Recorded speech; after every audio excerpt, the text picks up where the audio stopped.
जलतरंग लहरी तुझा साज दर गाज चाल तुझी फसवी नाही भरतीचा माज नाही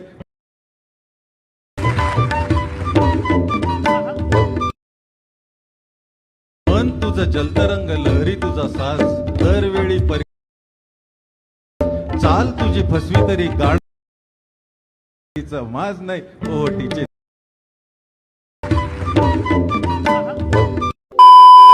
जय शिवराय मित्रांनो, तर डेमोमध्ये बघितल्याप्रमाणे रील क्रिएट करण्यासाठी आपल्याला अलाइट मोशनची गरज लागणार आहे. तर सगळ्यात पहिल्यांदा अलाइट मोशन ओपन करून घेतल्यानंतर प्रोजेक्ट्समध्ये यायचं आहे. आता प्रोजेक्ट्समध्ये आल्यानंतर आजच्या व्हिडिओमध्ये वापरले जाणारे बीटमार्क आणि शेकी प्रीसेट आजच्या व्हिडिओच्या डिस्क्रिप्शन बॉक्समध्ये दिलेली लिंकवरून इझिली इम्पोर्ट करू शकता अलाइट मोशनमध्ये. तर अलाइट मोशनमध्ये इम्पोर्ट करून घेतल्यानंतर सगळ्यात पहिल्यांदा बीटमार्क प्रीसेट ओपन करून घ्यायचे आहे. ओपन केल्याबरोबरच तुमच्यासमोर अशा प्रकारे इंटरफेस दिसून येणार आहे. तर सगळ्यात पहिल्यांदा स्टार्टिंगला येऊन खालील प्लसचे नाव क्लिक करून मीडियामध्ये जायचं आहे आणि तुमच्या इमेजच्या PNG अशा प्रकारे बघू शकता. मी इथं PNG डेमोसाठी ह्या यूज करतो आहे. इथं तुम्ही स्वतःच्या इमेजच्या PNG ही करू शकता. PNG अशा प्रकारे रिमूव्ह BG म्हणून हे जे ॲप्लिकेशन आहे त्या ॲप्लिकेशनवर तुम्ही क्रिएट करून अशा प्रकारे तुमच्या PNG क्रिएट करू शकता. तर PNG ॲड केल्यानंतर याची साईज कमी जास्त करून इथं आपल्याला PNG सेट करायची बघू शकता. अशा प्रकारे जशा प्रकारे मी सेट करतो तशाच प्रकारे साईज कमी जास्त करून या प्रत्येक PNG तुम्हाला काय करायचं आहे इथं सेट करून घ्यायचं आहे. सेट केल्यानंतर याचं युनिक असं कॉम्बिनेशन आणि युनिक असा लुक तुम्हाला या व्हिडिओमध्ये दिसून येणार आहे. बघू शकता अशा प्रकारे प्रॉपर प्रत्येक लेअर आपल्याला सेट करायचे आहे. बघू शकता अशा प्रकारे इथं पण PNG सेट केल्यानंतर यांचं युनिक असं कॉम्बिनेशन तुम्हाला इथं दिसून येणार आहे. तर अशा प्रकारे इथं PNG सेट झाल्यानंतर नेक्स्ट स्टेप काय करायचं आहे की बघू शकता इथपासून चालू होणाऱ्या 9.25 सेकंदाच्या बीटमार्कवर येऊन खालील प्लसचे नाव क्लिक करून जे मेन इमेज आहे ते आपल्याला प्रत्येक बीटमार्कला स्मॉल बीटमार्कला हे ॲड करून घ्यायचं. बघू शकता अशा प्रकारे मीही ॲड करून घेतो. तुम्ही अशाच प्रकारे शेवटपर्यंत काय करायचं आहे स्मॉल बीटला इमेज आहे ते ॲड करून घ्यायचे.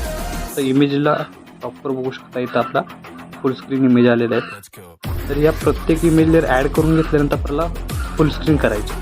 त्यासाठी इमेज लेअर सिलेक्ट करून वरती 3 डॉटला जाऊन फिल कंपोजिशन एरिया या ऑप्शनला क्लिक करायचं. म्हणजे काय होणार आहे एकाच क्लिकमध्ये आपला इमेज लेअर आहे तो फुल स्क्रीन होऊन जाणार आहे.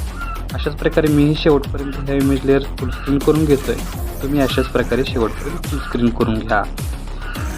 तर बघू शकता आपण प्रॉपर प्रत्येक इमेज लेअर प्रत्येक लेअरला अशा प्रकारे एडिट केलेली आहे किंवा सेट केलेले आहे. तर नेक्स्ट स्टेप काय करायचे की प्रत्येक लेअरला इफेक्ट द्यायचा.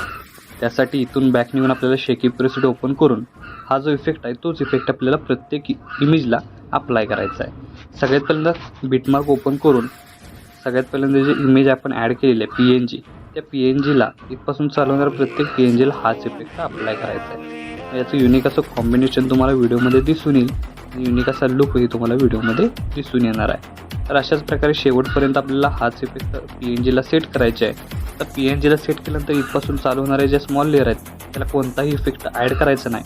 फक्त 11.7 पासून परत एकदा हाच इफेक्ट अप्लाय करायचे या तिन्ही लेअरला. इफेक्ट अप्लाय केल्यानंतर काय करायचं आहे इथं तुम्ही बघू शकता खाली तुम्हाला एक लेअर दिसेल. ती लेअर आपल्याला लॉंग प्रेस करून वरती घेऊन यायची आहे. वरती घेण्यानंतर याचा स्टार्टिंगपासून ओव्हरऑल लुक तुम्हाला अशा प्रकारे दिसून येणार आहे. तर आपला स्टेटस आहे तो इथं क्रिएट झालेला आहे. तर याला सेव्ह करण्यासाठी वरती ॲरोची एकदा क्लिक करायचं आहे. क्लिक केल्यानंतर व्हिडिओचं ऑप्शन सिलेक्ट करून एक्सपोर्टवर क्लिक करायचं आहे. अशा प्रकारे आपला स्टेटस आहे तो HD मध्ये सेव्ह होऊन जाईल. तर आजच्या व्हिडिओमध्ये एवढंच मित्रांनो. भेटूया आपल्या पुढच्या व्हिडिओमध्ये.